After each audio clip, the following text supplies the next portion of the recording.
찬송가 28장 함께 찬양하겠습니다.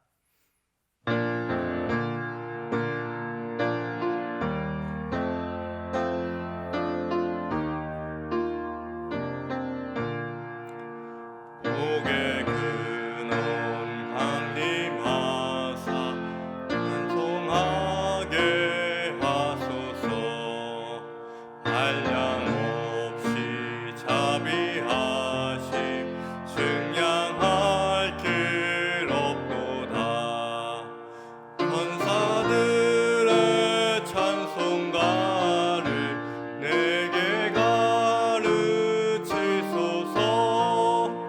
구속하신 그 사랑을 항상 찬송합니다.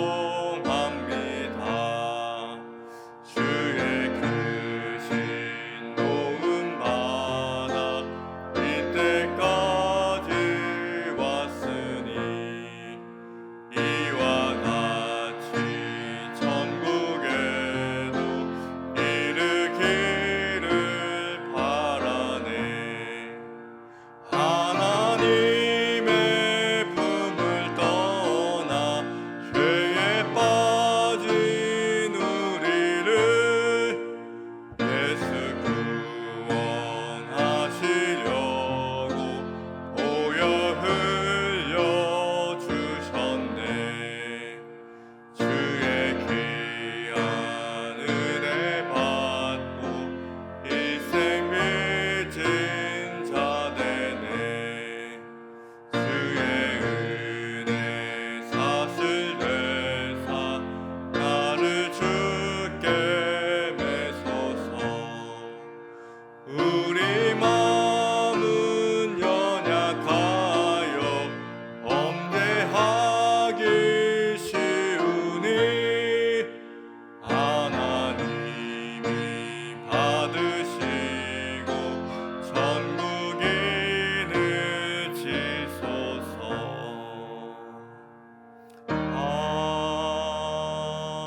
아멘. 함께 기도하겠습니다. 함께 기도하실 때 찬송의 가사처럼 우리의 삶의 복의 근원 되어 주시는 하나님께서 우리의 삶에 복 주시고 또한 그 복을 나누며 살아가는 우리의 인생 될 수 있도록 함께 기도하기 원합니다. 두 번째로 기도하실 때는 이번 주 주일에 있을 항중직 2차 투표를 위해서 함께 기도해 주시길 바랍니다.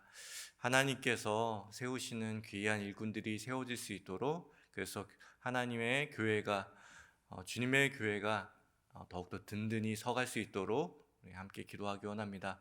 무엇보다도 사람을 뽑는 일들 가운데는 늘 시험거리가 있기 마련입니다. 하나님께서 모든 사람들의 마음을 지켜주셔서 하나님의 은혜 안에서 이 모든 일들이 잘 진행될 수 있도록 기도해 주시기 바랍니다. 마지막 기도해 주실 때는 위임 목사님에서 함께 기도하기 원합니다. 위임 목사님 영육간의 강건함 주시고 또한 하나님의 말씀의 대언자로서 또 주님의 양떼를 목양하는 목양자로서의 사명들을 온전히 감당할 수 있도록 함께 기도해 주길 바랍니다. 함께 기도하겠습니다.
새벽에 주시는 하나님의 말씀은 여호수아 15장 16절부터 19절 말씀입니다. 하나님의 말씀을 한 절씩 교독하여 읽겠습니다. 제가 먼저 16절 말씀 읽겠습니다.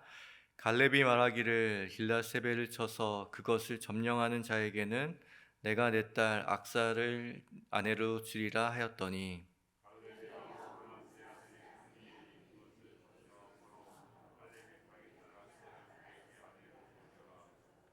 악사가 출가할 때에 그에게 청하여 자기 아버지에게 밭을 구하자 하고 나귀에서 내림에 갈렙이 그에게 묻되 내가 무엇을 원하냐 하니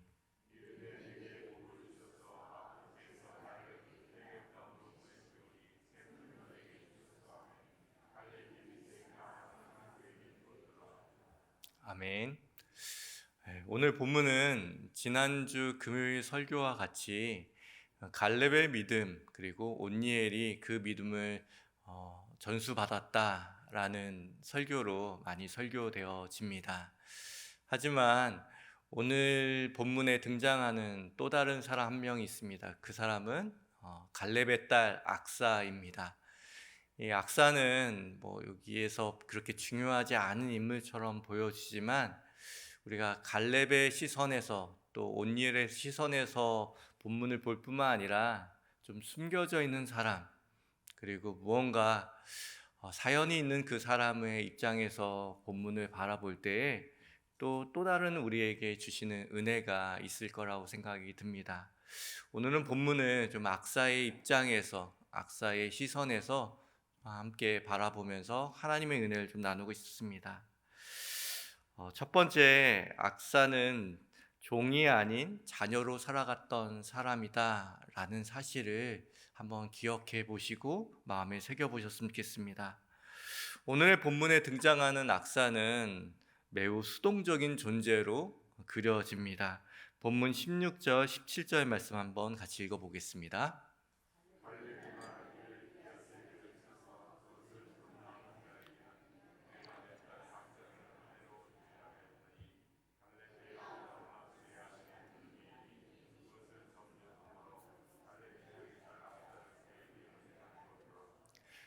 16절에서 악사는 마치 무슨 재물이나 아니 재산이나 되는 것처럼 전쟁 포상금으로 걸려 있는 사람입니다. 길앗세벨을 취하는 자에게 주어지는 상으로 존재하는 사람이었고 아버지가 그것을 선언하였고 온니엘이 전쟁에 가서 이겼고 또 약속대로 아버지는 그 딸을 전쟁 포상금처럼 이 온니엘에게 주게 됩니다. 어디에도 악사의 의지는 없습니다. 그녀는 주어가 아니라 갈렙이 결정하였고 온니엘이 행동했고 그리고 악사는 주어지는 존재로만 존재합니다. 이것이 고대 근동 세계를 살아가던 전형적인 여성들의 보편적인 삶이었습니다. 여성은 결정권이 없었고 아버지의 결정에 따라서 살고 그리고 이후에 성인이 된 이후에는 남편의 의지에 따라서 살아가게 되고 그리고 남편의 가문에 속해 이름 없이 마치 어떤 사람의 재물처럼 그렇게 살아가는 것이 고대 사회의 이 여성의 입장이었습니다. 우리나라도 별다른 다를 것이 없었겠죠. 우리가 살아가는 인생도 악사와 같은 수동적인 삶을 살아가는 것은 아닌가 생각이 듭니다. 어떤 분들은 이렇게 물어보시는 분들도 계실 거예요. 목사님, 요즘에 개인의 의지와 자유를 이렇게 많이 외치는 시대도 없는데 우리가 어떻게 수동적인 삶을 살아갑니까? 어떻게 종속적인 삶을 살아갑니까? 어떻게 종 같은 생각을 하며 살아갑니까? 표면적으로는 자유를 추구하고 이야기하고 개인의 의지가 참 중요하다라고 하는 세상이지만 사람들은 그런 세상 가운데서도 마치 감옥에 갇힌 사람들이 수임표를 받는 것처럼 자신을 얼마짜리 연봉의 사람이다, 내가 몇 평에 사는 사람이다, 내가 가지고 있는 자산이 얼마만큼이다 라고 말하면서 우리는 어린 시절부터 나는 몇 등이고 몇 점을 받았다라고 말하면서 자신의 이름을 말하기보다, 자신의 정체성을 말하기보다는 숫자로 말하는데 더 익숙합니다. 이게 감옥이 아니고 무엇입니까? 감옥에서는 이름으로 그 사람이 누구인지는 관심이 없습니다. 그 사람이 몇 번으로 불리느냐가 더 중요한 것이죠. 마치 물질을 숭배하는, 그리고 물질을 너무나도 추앙하는 시대 가운데 우리는 우리가 원하는 걸 다 한다고 생각하고, 내가 가고 싶은 곳을 가고 내가 원하는 대로 하고 산다라고 생각하지만, 결국에는 그 모든 것들이 마치 우리에게 매겨져 있는 수인번호와 같이 우리는 물질의 노예로, 그리고 또한 욕망의 노예로 살아가는 것은 아닌지 다시 한번 생각해 보게 되는 것이죠. 일상에서도 분명히 그렇습니다. 일상에서도 먹고 살려고 또 여러 가지 어려움들 때문에 직장에서도 수동적으로 살아가게 되고, 가정에서도 눈치를 보며 살아가게도 되고, 교회에 와서조차도 사람들의 시선에 우리는 수동적으로 살아가게 됩니다. 주체적으로 살아가는 것이 아니라 수동적으로 살아가게 되는 것이죠. 영적으로는 어떻습니까? 우리가 믿는 사람이라고 말하지만 죄에 매여서 아직도 죄에 허덕이면서 죄가 시키는 대로, 또한 세상의 관점과 세계관이 시키는 대로 그것에 매몰되어 살아가는 수동적인 인생을 살아가고 있습니다. 그 어느 때보다 능동적으로 살아간다라고, 주체적으로 살아간다고, 자유롭게 살아간다고 말하는 이 세상 가운데서도 우리는 여전히 수동적인 삶, 악사가 살아갔던 무언가에 이끌려가고 무언가에 수동적으로 반응하며 살아가는 인생을 살아가고 있는 것이죠. 여러분의 인생은 어떻습니까? 능동적으로 살아가는 것 같습니까? 여러분에게 하나님 주신 자유대로 살아가시는 것 같습니까? 그렇게 살고 있다면 참 행복하고 아름다운 일이겠죠. 하지만 우리 모두가 능동적으로 살아간다라고 착각하지만 늘 수동적으로 끌려가는 오늘 본문의 악사와 같은 인생을 살아가는 것은 아닌지 생각하게 됩니다. 그럼 무엇이 문제일까요? 중요한 것은 내가 누구인지를 알지 못하기 때문입니다. 그런데 오늘 18절부터는 조금 이야기의 흐름이 바뀌게 됩니다. 본문 18절 말씀 같이 읽어보겠습니다.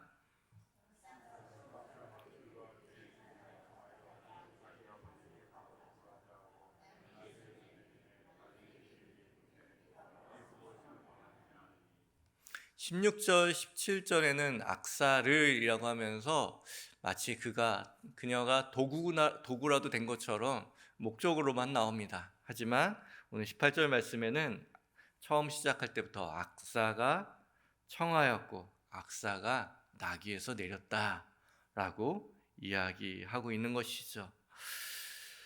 지금까지 갈렙이 했고 온니엘이 했다라는 아주 큰 전쟁의 성과들이 계속 기록되어 있다가 이제서야 악사가 말합니다. 그것도 먼저 말하게 되고 먼저 이야기를 꺼내게 되고 먼저 청하고 먼저 내리게 되는 것이죠. 특별히 여기에서 나귀에서 내리다라는 히브리어는 찰라흐라고 해서 단순하게 하차하는 동작을 말하지 않습니다. 의도적이고 결단적인 태도를 말하고 있는 것이죠. 시집을 가는 것, 자신의 의지로 가고 있지 않고 고대의 모든 여인들은 그렇게 자신의 운명의 나귀에 타서 자신의 인생을 그렇게 끌려다녀야 했습니다. 수동적으로 그렇게 살 수밖에 없었던 것이죠. 그런데 그가 나귀를 멈추고 내렸다라고 이야기하는 겁니다. 모든 사람들이 그렇게 살아가는 것이라고 얘기해서 그렇게 살아가려고 했었지만 그의 마음 가운데 나는 이 전쟁의 포상금도 아니고 노예도 아니고 종도 아니라 나는 아버지 갈렙의 딸이야 라는 생각을 마음속에 되새기게 된 것이죠. 악사는 스스로 멈추고 스스로 결정하고 그리고 스스로 구합니다. 수동적인 포상금의 인생에서 능동적으로 구하는 자로 바뀌게 되는 것이죠. 무엇이 그녀를 바꾸게 하였습니까? 악사를 바꾼 것은 새로운 굳은 결심이나 아니면 새로운 정보를 알아서가 아닙니다. 자신이 갈렙의 딸이라는 것을, 그 신분을 비로소 온전히 붙잡고 있는 것이죠. 시대가 뭐라고 말하던, 사람들이 뭐라고 말하던, 나는 갈렙의 딸이야, 갈렙은 나의 아버지야 라는 것을 기억하고 또 마음에 새겼던 것입니다. 악사는 딸로서 아버지 앞에 설 수 있었고 멈출 수 있었고 구할 수 있었다라는 사실을 기억해야 하는 것이죠. 이 모든 것은 내가 아버지의 딸이다라는 것을 바르게 알았기 때문입니다. 무엇이 놀라운 사실을 알려줍니까? 우리에게 복음이 이 사실을 우리에게 알려줍니다. 바울도 복음이 주는 우리의 삶의 능동성에 대해서 이렇게 말합니다. 갈라디아서 4장 6절 7절 말씀 같이 보겠습니다.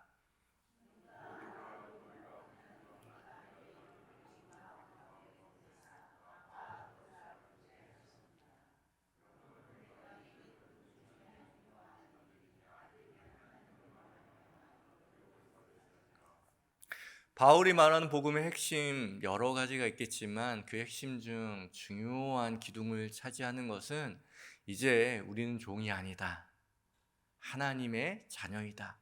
그렇기에 하나님의 유업을 이 악사처럼 우리는 구할 수 있다라는 것이죠. 우리가 전쟁의 포상물이나 그냥 어떠한 누구의 소유가 되는 수동적인 삶이 아니라 하나님의 자녀이기 때문에 그 유업을 구할 수 있다라고 우리에게 말씀해 주고 있는 것이죠. 복음이 우리 안에서 하는 일이 이 일입니다. 우리가 더 이상 죄의 노예로 세상의 생각이 나의 생각인 것처럼 수동적으로 사는 사람이 아니라 복음의 생각이, 아버지의 생각이 우리의 생각이기에 우리의 삶을 묶여있던 모든 것에서 자유롭게 하고 묶여있던 모든 것에서 우리에게 역동적으로 하는 그것의 시작이 우리가 누구인지를 아는 것이죠. 여러분 누구입니까? 세상이 말하는, 세상이 부여해주는 가치대로 그 수인 번호처럼 내가 얼마짜리 연봉을 받는 사람인데, 내가 어디에 사는 사람인데, 내가 얼마나 넓은 평수에 사는 사람인데 라고 하는 그 재수의 그 수동적인 삶을 살아가는 사람입니까? 아니면 하나님께서 너는 내 자녀다, 너는 내 유업을 받을 내 자녀다 라고 말씀해 주시는, 구하고 멈추고 또한 청하는 이 자녀의 삶을 살고 있습니까? 우리가 믿는다고 말하지만 여전히 우리의 삶은 너무나도 수동적입니다. 주님께서 우리에게 이 새벽 말씀하시는 것이죠. 죄수처럼 살지 말고 죄인처럼 살지 말고 자녀처럼 살아라. 그것이 너의 삶을 자유롭게 할 것이고 너의 삶을 복음이 펼쳐가게 할 것이다 라고 말씀해 주고 있는 것이죠. 우리나라에도 이와 같은 악사와 너무 닮은 사람 한 명을 소개해 드리고 싶습니다. 성지순례를 가면 언제라도 들르는 곳인데요. 증도에 가면 문중경 전도사의 기념관이 있습니다. 우리 성도들과도 몇 번이나 다녀오게 됐는데, 이 문중경 전도사님이 꽤 어려운 시대, 또 이제 구한말을 살아가며 되게 힘들게 살아갔습니다. 그때 당시에 살던 사람들의 삶이라는 것은 여러분 제가 말씀드리지 않아도 충분히 이해가 가실 것입니다. 얼굴도 모르고 결혼했고, 그리고 그 집에서 생가부처럼 또 살아갔던 힘든 시간을 보냈습니다. 그냥 그 집 어르신들 말씀으로 그 집 귀신으로 죽는 삶을 선택한 것이죠. 그냥 수동적으로 그곳에 마치 산림 미천처럼 살아갔던 인생을 살아갔습니다. 그렇게 힘들게 살아가고 갈 곳 없이 살아가다가 그가 한 전도 부인의 전도를 받고 복음을 듣게 됩니다. 그리고 나서 자신이 하나님의 자녀인 것을 깨닫게 되죠. 누구보다도 수동적으로 살아갔던 그 사람, 자신의 운명대로 살아갔던, 할 수 있는 것 하나 없이 살아갔던 그 사람이 어떤 일을 일으키냐면 이 증도 근처에 2천 명의 사람들에게 복음을 전하였고 100여 명이 넘는 목회자들이 그를 스승으로 생각하고 그를 영적인 어머니로 생각했다고 합니다. 어떻게 이런 일이 일어날 수 있었을까요? 그렇게 수동적으로 인생에 끌려가는 나귀에 계속 타가지고 수동적으로 살고 있었던 문중견 전도사님이 어떻게 그런 삶을 살 수 있었을까요? 자기가 누구인지, 하나님의 자녀인지 그것을 깨달았기 때문입니다. 우리가 자녀로서의 삶을 깨닫는다면 더 이상 수동적으로 살 수는 없겠죠. 우리에게 주어진 자녀로서의 능동적인 삶, 그 유업을 구할 수 있는 그 삶, 아버지께 담대히 요청할 수 있는 그 삶을 우리가 살 수 있을 것입니다. 종교개혁자 칼빈은 기독교 강요의 첫 번째 장에서 이렇게 말했습니다. 참된 지혜는 두 가지로 이루어지는데요. 하나님을 아는 지식과 나 자신을 아는 지식, 이 두 지식은 서로를 비춘다라고 합니다. 내가 누구인지 아는 지식, 그리고 하나님이 누구인지 아는 지식을 알 때만이 우리에게 주신 하나님의 풍성한 삶, 능동적인 삶, 그리고 역동적인 복음이 이끄는 삶을 살아갈 수 있는 것이겠죠. 두 번째로 아버지를 알면 구하는 것이 달라진다라는 사실을 깨달아야 합니다. 본문을 보면 이제는 좀 도가 지나친 것 같습니다. 악사가 능동적인 삶을 뛰어넘어 어떻게 보면 욕심을, 탐욕을 부리는 여자처럼 보이기까지 합니다. 남편 옴니에를 부추겨서 밭을 구하고 그것도 모자라서 아버지에게 당돌하게도 샘물까지 달라고 이야기합니다. 그러나 본문을 천천히 잘 읽다 보면은 악사의 이 구함은 탐욕이 아닙니다. 탐욕이 무엇이라고 생각하십니까? 탐욕은 내 안의 욕망으로부터 시작하지만 이 하나님께 구하는 담대함은 하나님이 얼마나 풍성하신 분이신지를 알 때 시작된다라는 그 출발점이 다른 것이죠. 아버지가 어떤 분인지 알 때 자녀는 이렇게 구할 수 있습니다. 본문 19절 말씀 같이 읽겠습니다.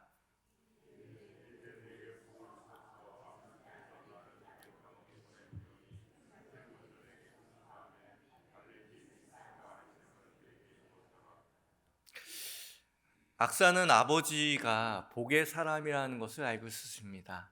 복의 근원인 하나님이 함께하는 사람이라는 걸 알고 있었죠. 그래서 그 복을 자신에게도 달라라고 이야기합니다. 여기에서 복은 베라카라고 해서 우리가 생각하는 그냥 물질적인 복이라기보다는 우리의 삶을 풍성하게 하고 우리의 삶을 촉촉히 적시는 은혜라고 표현할 수 있습니다. 악사는 자신에게 필요한 만큼만 채워주는 그런 은혜를 구한 사람이 아닙니다.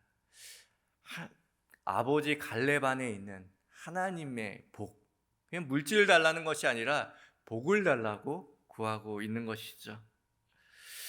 악사는 그 풍성함을 하나님의 풍성함을 아는 악사는 막연하게 구하지 않습니다. 영적인 말로 포장하지도 않습니다. 아버지, 저는 메마른 땅을 받았습니다. 샘물이 필요합니다. 정확하고 솔직하게 이야기하고 있는 것이죠. 여러분은 무엇을 구하고 있습니까? 메마른 땅을 받았으니 그래 이거라도 어딘가 땅도 못 받는 사람들도 있는데 라고 생각하면서 그것에 만족하고 있습니까? 하나님께 저는 크게 바라지 않습니다. 그냥 평안하고 평범하게 살고 싶습니다 라고 구하며 하루하루의 기도를 그렇게 채워가는 분들이 계십니까? 이 기도가 때로는 겸손하게 보일 수 있습니다. 하지만 반대로 뒤집어 보면 하나님이 얼마나 풍성한지 모르는 사람의 기도일지도 모른다라는 위험성이 있습니다. 누가복음 15장에 보면 우리가 잘 알고 있는 탕자의 비유를 여러분 잘 알고 계시죠? 집을 떠난 탕자 아들이 모든 것을 탕진하고 먹을 것이 떨어지자 마침내 결심합니다. 아버지께로 돌아가야 하겠다. 그런데 그가 돌아가면서 준비한 말이 있었습니다. 누가복음 15장 21절 말씀 같이 읽어보겠습니다.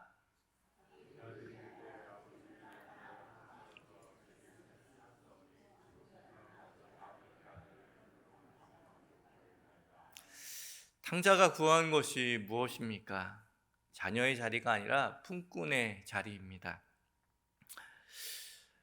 왜 이렇게 구했습니까? 왜 이렇게 작게 구했습니까? 아버지를 잊었기 때문이죠.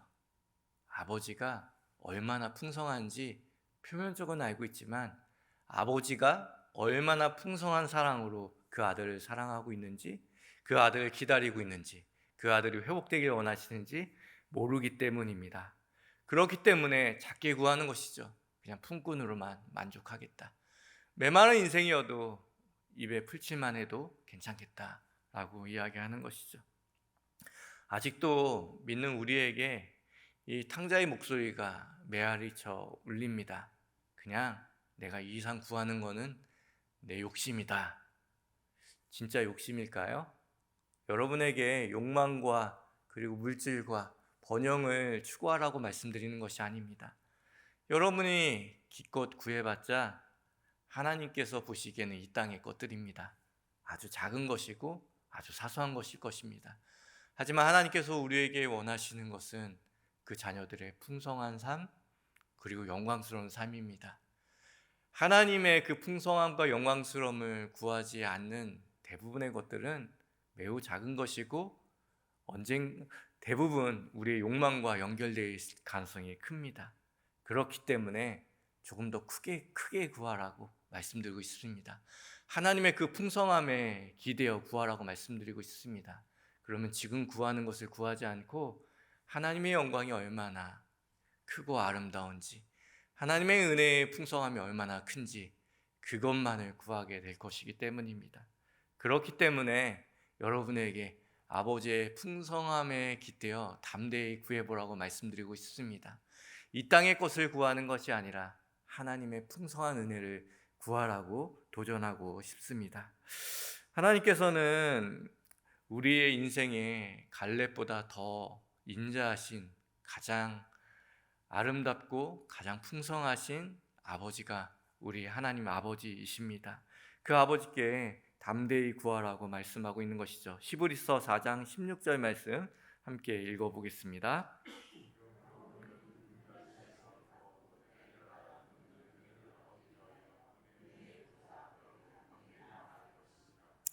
말씀을 맺겠습니다.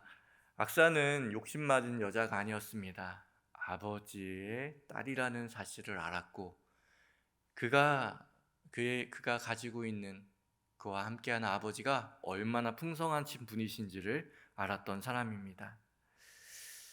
갈렙의 응답에서 하나님이 얼마나 풍성한지를 보여주는데요. 갈렙이 윗셈과 아랫셈을 그에게 주었다. 셈 하나만 달라고 이야기했는데 두 셈을 주었다. 그것에서 아버지의 풍성함을 엿볼 수 있습니다. 우리 인생에는 낮은 밭도 있고 그리고 높은 밭도 있습니다. 그 모든 것을 적실 윗셈과 아랫셈이 우리에게 필요하다는 것을 알고 있는 것이죠. 히브리어로 네겝은 건조한 땅, 메마른 땅이라는 단어를 갖고 있습니다. 우리가 사는 인생 사실 메마르고 힘든 인생입니다. 정말 어려운 인생이죠. 그 인생 가운데 주님의 샘물이 필요합니다. 우리의 인생 가운데 넘쳐 흘러오는 그 샘물이 필요한 것이죠. 아무리 높은 곳에 있는 사람도 그리고 아무리 낮은 밭을 소유한 사람도 모두에게 물이 필요한 것처럼 주님께서는 그 물이 필요하다라고 말씀하십니다. 우리의 인생의 한가운데 예수 그리스도라는 샘물을 주셨습니다. 그 샘물을 우리에게 주셨다라는 사실을 기억하며 그 샘물을 가장 큰 우리의 삶의 유업인 예수 그리스도를 추구하시고 그 아들을 풍성히 내려주시는 그 아버지를 바라보시는 오늘 하루가 되시기를 주님의 이름으로 기원드립니다. 함께 기도하겠습니다. 하나님 아버지, 우리의 삶도 복음이 이끄는 삶, 진리가 자유케 하는 삶을 살아가길 소망합니다. 우리의 삶에 주어진 진리, 우리가 아버지의 자녀이고 우리는 그 유업을 누릴 자라는 것, 예수 그리스도를 갈망하고 바라볼 자라는 것을 오늘 다시 한번 깨닫게 됩니다. 그리고 그 풍성한 것을, 이 모든 것을 주시기 원하신다라는 그 하나님의 그 풍성함도 오늘 바라보기 원합니다. 오늘도 메마른 땅, 건조한 땅, 내괴과 같은 땅을 살아가면서 우리가 구할 것이 무엇입니까? 우리는 적은 것을 구하는 것이 아니라 우리에게 전부이신 예수 그리스도를 구하기 원합니다. 오늘도 그 예수 그리스도가 우리의 것이고 우리가 주님의 것인 것을 다시 한번 확인하는 하루가 될 수 있도록 은총을 내어 주시옵소서. 지금은 우리 구주 예수 그리스도의 은혜와 하나님 아버지의 만극하신 사랑하심과 성령님의 교통하심이 오늘도 메마른 땅 가운데서 우리가 주님의 자녀인 것과 주님의 풍성함을 다시 한번 기억함으로 생수의 강 대신 예수 그리스도를 구하고 그 풍성함으로 복음으로 살아가는 우리 모든 성도들의 머리 위에, 그들의 가정과 직장과 삶의 터전 위에, 그리고 주님께서 핏값을 세우신 승리교회와 대한민국과 세계 열방 가운데 이제로부터 영원까지 함께 하시기를 간절히 축원하옵나이다. 아멘.